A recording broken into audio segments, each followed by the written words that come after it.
So what are we presenting today? We're going to be focusing on detection of web browser heap corruption attacks. Moti and I, we both work in the area of malicious detection. I myself am in San Diego, he's in Tel Aviv. And a lot of this research went into a tool we call XMON. It's short for Exploitation Monitor. It fit in nicely with a larger part of our malicious web content detection network. And it's still in the research phase, and we're going to share today some of the research that went into it and some of the techniques that we found to be very useful in detection of heap corruption attacks as well as other types of attacks.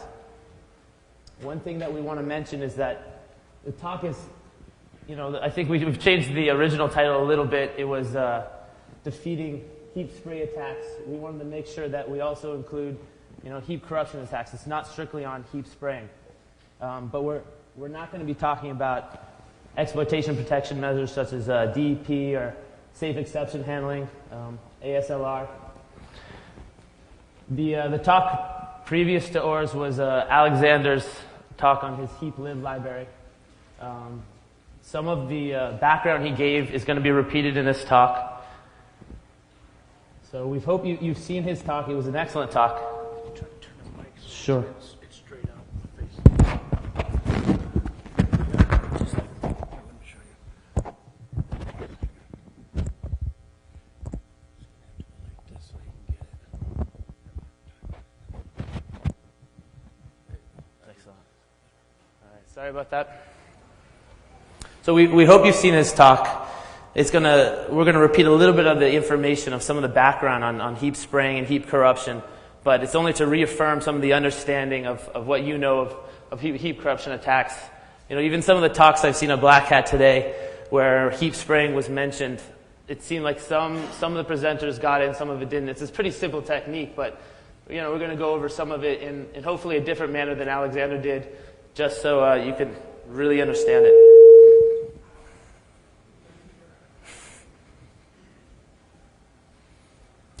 So why are we presenting today? Basically, there's a large number of malicious sites on the internet. Client-side vulnerabilities and especially browser vulnerabilities are on the rise.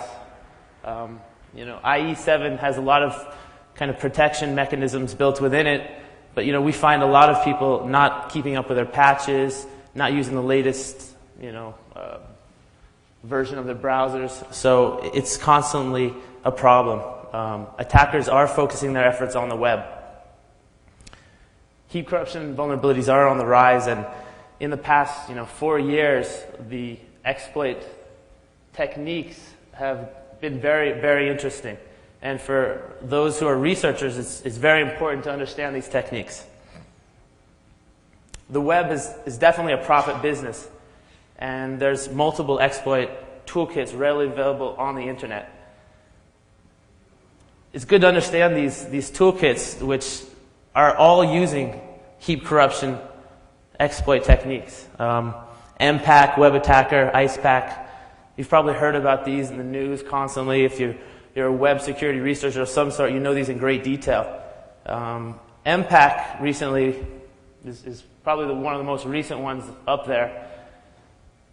Was used in a high-profile compromise of an Italian hosting provider. It was coined the Italian job by the media. In this particular case, over 10,000 sites were infected with this toolkit. The exploits that were hosted were all such that used the heap spray method. And it's heap spraying is literally across the board one of the most popular methods of heap corruption vulnerabilities. The stats are a little bit hard to see, but one important thing that I want for you to see is that a lot of people are not keeping up with patches. They have the latest browsers sometimes, but attackers are very successful in targeting users who aren't patching. The stats are shown a little bit here, and if you've ever seen the Web Attacker admin screen, you'll see that it's very successful as well on older, even 4 or 5 year ago kind of vulnerabilities. It's still very successful, even though the patch is available. So for those who've never been, dealt with web security, what do web browser exploits actually look like. At first glance, they look like any common web page. They don't have a I'm hacked kind of interface on them when you go see the web page. A recent example of this is the Miami Dolphins Super Bowl site. This site was compromised about 2 days before the Super Bowl. The labs, we discovered it in some of our scanning, and we looked at the source code. It actually had a hidden iframe in it that led to actually a few different vulnerabilities that switched over the course of a few days. This page right here doesn't look dangerous. You go to it, and otherwise you'd think everything's fine, but actually, if by visiting this page, you would have been exploited.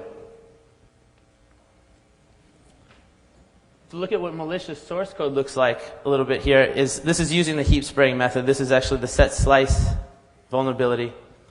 It's an iteration using the heap spray. It's also good to note that a lot of malicious authors are writing toolkits that include OS and browser detection. So you might think that you're using Firefox, and you go to a site and they're only going to be serving one exploit. That's generally not the case. Most sites you'll go to, and they're actually trying to detect your OS and your browser, and they'll match up your OS and your browser with a particular exploit that's going to be successful. In this particular case, it's looking for Vista, and it's looking that you're running IE7, and then it's going to serve you the VML exploit. Muddy's going to take over and give you a little bit more insight into what this talk is going to be about. Okay, so today we're going to talk about exploit that corrupt the heap, data on the heap to gain code execution, and about a way to detect this kind of exploit, which is the main point of our presentation today. So, why heap corruption? Mostly because attackers use heap corruption to exploit web browsers these days. We saw it with the VML, XML, create text range, and the set slice vulnerabilities. So, how attacker can corrupt the heap? Here we see one example, which is the VML case. Attacker wrote a VML script.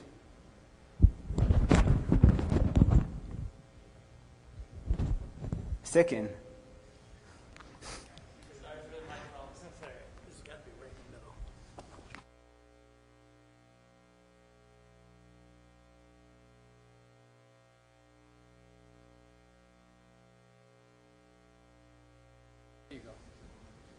Back. So here we see one example, which is the VML case. Attacker wrote a VML script which eventually lead to the following assembly code. But the following assembly code suffers from what called an integer overflow, which basically let attacker later on override data on the heap more than he should. So we saw that how attacker can corrupt the heap. What's the big deal? Before 2004, not so much of a big deal. Most of this heap corruption classified as nothing more than a denial of service. But in 2004, it was a different story. Two guys named Blaze and Skyland show up with a way to exploit heap corruption in a more reliable way, which got the name heap spraying, which was to write a client-side scripting language which will spray the heap of the browser with an offsite and a shellcode. So that was in 2004. Why we care about it today? Because even today, 2007, we still see attackers exploit the VML set slice with the way that called heap spray, which is invented by Skyland and Blaze. Not only that, attackers wrote toolkits like IcePack, MPack that use the heap spray way to exploit web browsers. So, why it becomes so popular? Simple. One of the main reasons, it's very simple to use. All attacker need to do, spray the heap. Fill the memory of the browser with an offsite and shellcode. Step number 1. Step number 2, the attacker need to trigger the vulnerability, which will override data on the heap. And the last one, if an attacker need to redirect the execution to the shellcode. That's done, by corrupting a pointer that were on the heap. Now we will see a video that will paint us a better picture of this process. Here we see a block that represents the heap memory of the browsers.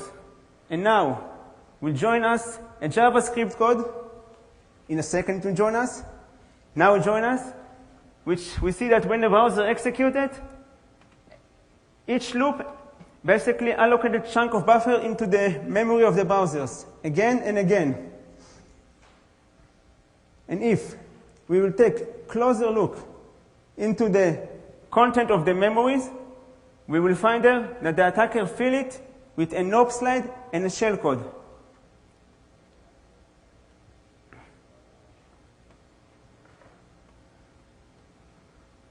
So that was his first step. So now, attacker needs to trigger the vulnerability, which will overwrite data on the heap. Here we see a block of memory, heap header and heap data. And as we can see, attacker overwrite heap data with his own supply data. As we can see now, if we will take a closer look on what was the data before the corruption, we will see there that the attacker overwrite stuff like a virtual table pointers.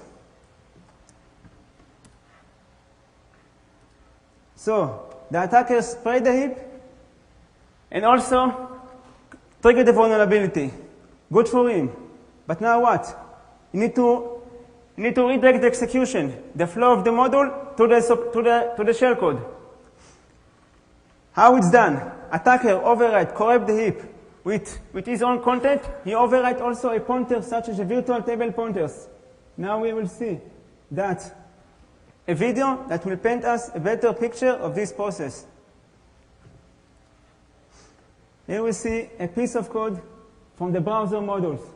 As we can see, a pointer, a virtual function pointer being called. Since it got corrupted, instead of jumping to the real function, it executed the attacker's supplied code that was on the heap. So we saw how simple it's for the attacker to exploit heap corruption with the heap sprayway. It worked pretty well, but it's not perfect. Main two reasons for it is that if the machine had low memory and the attacker tried to spray the memory way too much, it will bring the machine to its knees. The second reason, when the attacker triggered the vulnerability, he didn't really set up the heap in a way that will make the exploitation more reliable. But there is no need to worry about it, because this year Alexander released a tool, JavaScript library called heaplib, that take care of this stuff. I will not go into details on how we did it, because he did a talk before us and explained it in great details. But I will mention 2 points.